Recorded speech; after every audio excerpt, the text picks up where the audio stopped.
E aí, pessoal, como é que vocês estão? Tudo bem? Então, hoje nós vamos exercitar aqui, vamos fazer um exercício bem legal em torno do intervalo de confiança de uma média, tá? A gente vai trabalhar com o Índice de Desenvolvimento da Educação Básica Brasileiro, o último registro que a gente tem aí de 2019, tá? Então, para quem não sabe, esse é um índice que mede a qualidade das escolas de educação básica do Brasil todo e dá alguns scores de qualidade, que é o principal deles é o IDEB mesmo, de 0 a 10. Depois tem alguns scores de matemática, língua portuguesa, enfim, tá? Só para vocês entenderem aqui o dado que a gente está lidando, aqui eu fiz uma query no Google BigQuery para selecionar uns dados da base de dados lá do INEP, do Ministério da Educação. Tá, eu peguei só o ano de 2019, aí peguei só registros em que a nota de matemática não é nula, tá? Porque tem algumas escolas que não tiveram esse tipo de avaliação. E peguei apenas os anos escolares do referentes ao primeiro semestre ali, tá? Porque ele tem registros duplicados por escola, um registro para o primeiro e outro registro para o segundo semestre ali. Então eu peguei só registros de primeiro semestre para não ter duplicação de escolas, tá? Ter uma linha por escola apenas, tá? Eu fiz esse order by rand aqui, que é para basicamente ordenar aleatoriamente as escolas. E daí eu fiz um limite aqui, 800, né, para trazer só as primeiras 800 que aparecem. Ou seja, com isso eu construí uma amostra aleatória de escolas, tá? Conforme vocês viram nas aulas lá do começo do último módulo, né? A importância de ter uma amostra aleatória. Então aqui não precisam se preocupar com essa query, é mais para vocês entenderem que eu fiz uma query que extraiu 800 escolas aleatórias dessas 42.157. Tá, então a gente viu a fórmula, né, do intervalo de confiança na videoaula, que é essa daqui. Então hoje a gente vai ver uma média do score de matemática das escolas e calcular o intervalo de confiança. E no final a gente vai ver se esse número, essa estimativa que a gente fez, se bate com o valor da população. Tá? Então a gente começa importando aqui a base, tá? CSV aqui, CSV aqui, de DEB. Tá? E daí o que a gente vai fazer, pessoal? Vamos dar uma olhadinha aqui, antes de mais nada, para vocês se familiarizarem com a base, né? Só um pouquinho, pessoal, que eu esqueci de colocar o CSV no ambiente aqui. Prontinho, agora estamos com o CSV carregado aqui. Então, vamos dar uma olhada na cara dessa base. Então ali 800 linhas, né, uma por escola.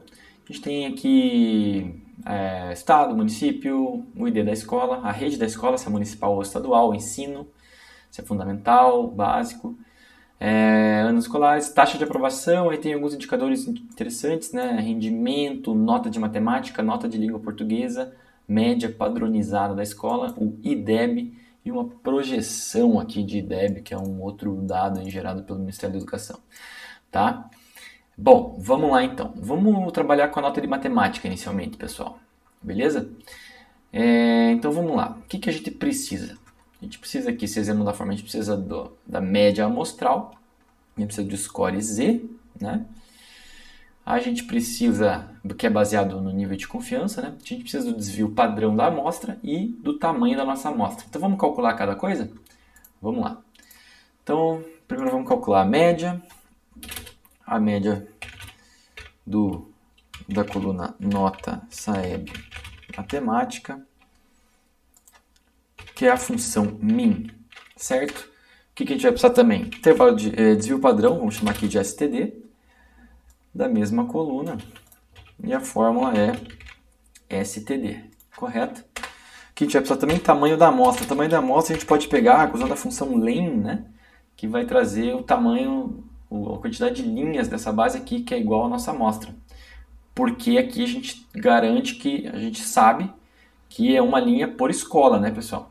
Aqui nós temos uma linha por escola, daí só nesse caso a gente pode usar essa função aqui, tá? Bom, tendo isso calculado,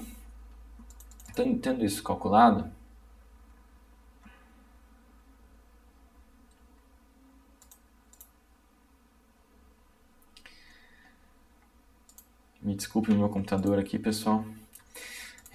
Vamos dar uma olhada como que está a média aritmética. 221 a média de notas de matemática. Legal? Vamos só brincar aqui, pessoal, com vocês e vamos, como vocês já viram isso, vamos dar uma olhada no histograma de distribuição dessas notas, que é com o plotly lá. Vamos fazer isso só para vocês, pra gente brincar um pouquinho mais aqui. Então, o que a gente cria? O histograma da base IDEB, que é a base que a gente está trabalhando. E, então, Y, né, vai ser a nota de matemática. Vamos dar uma olhadinha aqui, como que fica isso daqui.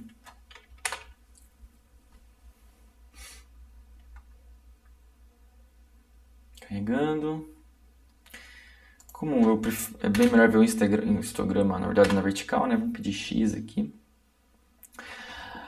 Olha só. Parece próximo da distribuição normal, hein, gente? Legal, hein? Vamos pedir mais intervalos aqui. 100. Olha só, você vê que como algumas escolas, um número menos frequente de escolas tem a nota de matemática menor, aí você tem bastante escolas aqui que se encontram no meio, né, da nota, e aí depois você tem as escolas, menos escolas que tem os números lá, números maiores de nota de matemática. Vamos dar uma olhada no boxplot, pessoal, vocês lembram do boxplot? Perdão. Aí aqui, vamos pedir o Y, na verdade, aqui, só para ele virar certinho, já aparecer certinho.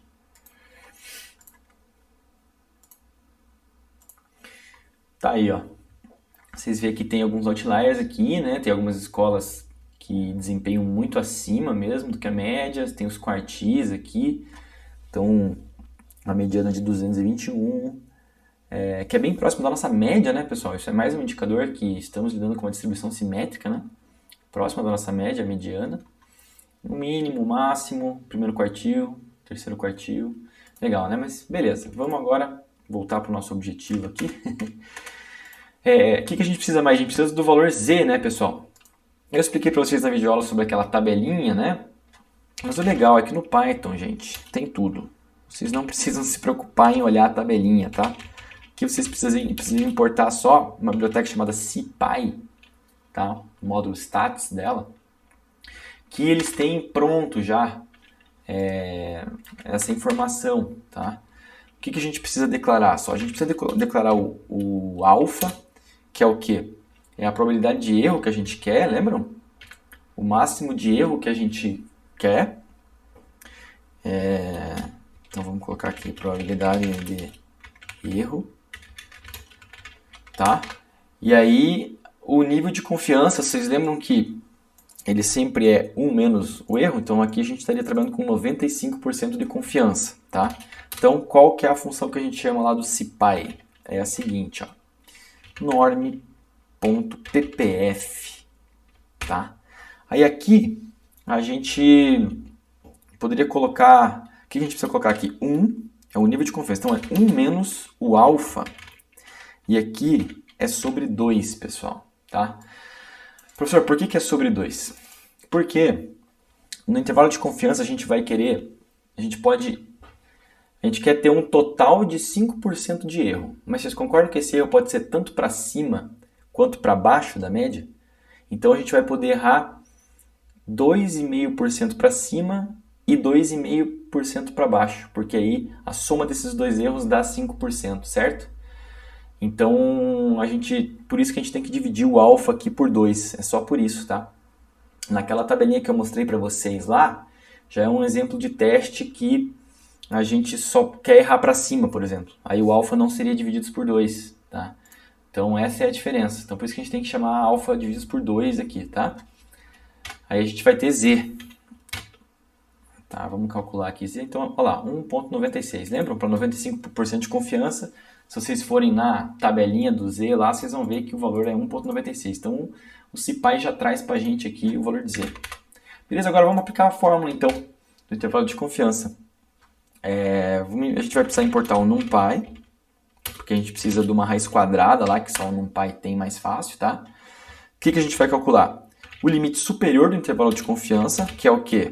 A formulinha está lá em cima, tá? Vamos replicar ela aqui.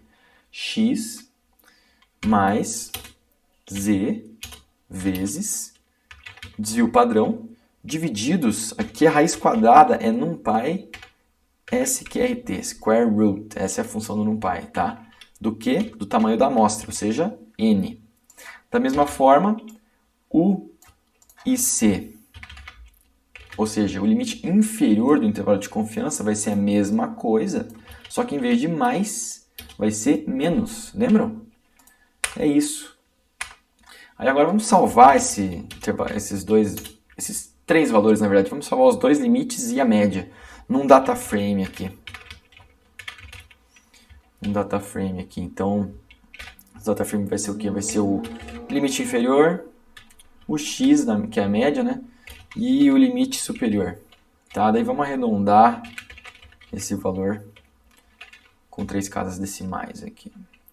Se eu não errei na digitação de nada, ele rodou o código, vamos ver qual é o intervalo de confiança então, em torno da média. Tá aqui, pessoal, olha lá. Então a média temos que 221,39. O intervalo de confiança vai de 219,51. Vamos, na verdade, arredondar para uma casa decimal para ficar mais fácil. 209,5 até 223,3. Então, como é que a gente interpreta isso aqui? Temos 95% de confiança que a média das 42 mil escolas está entre 219,5 e 223,3. Lembram que a gente está fazendo isso aqui com base numa amostra de 800 escolas, tá, pessoal? Então a gente está fazendo uma inferência, uma estimativa sobre a média populacional, ou seja, a média de todas as 42 mil escolas, através da estatística. E agora vamos fazer o quê? Vamos ver se a gente errou na estimativa ou não. Então vamos voltar aqui para o BigQuery e vamos pedir a média aqui. Vamos pedir a média das 42.157 escolas. Então a gente quer a média dessa coluna aqui, né, pessoal? Deixa eu colar aqui para vocês no notebook, porque aqui a fonte está um pouquinho pequena. Então, é isso aqui o select que eu fiz. Eu só coloquei aqui o select. Não se preocupe com esse select, tá, pessoal? Mas eu pedi ali a média e o resto da query é exatamente a query que eu usei para selecionar aquelas 42 mil escolas. Só que em vez de ele retornar a base, ele vai retornar essa média, né? Vamos lá ver o resultado disso? Vamos executar aqui. Está carregando. Atenção, atenção. 220,09, pessoal. A média de todas as 42 mil escolas na nota de matemática, que está dentro da nossa estimativa aqui. Legal, né? Então aqui vocês viram uma aplicação prática da estatística, de uma inferência sobre uma população a partir de uma amostra. Então com 800 escolas, né? Dali um pouquinho menos de 0,5% da população total de escolas cobertas pelo IDEB. A gente traçou um intervalo de confiança da média aqui. E a própria média, ela errou por um pontinho, né? A gente estimou que era 221, na verdade a média populacional era 220. Mas ela está dentro aqui desse intervalo de confiança que a gente delimitou, né? Então, é isso, pessoal. Espero que vocês tenham gostado dessa lição aí, desse exemplo. E bons estudos. Nos vemos. Tchau, tchau.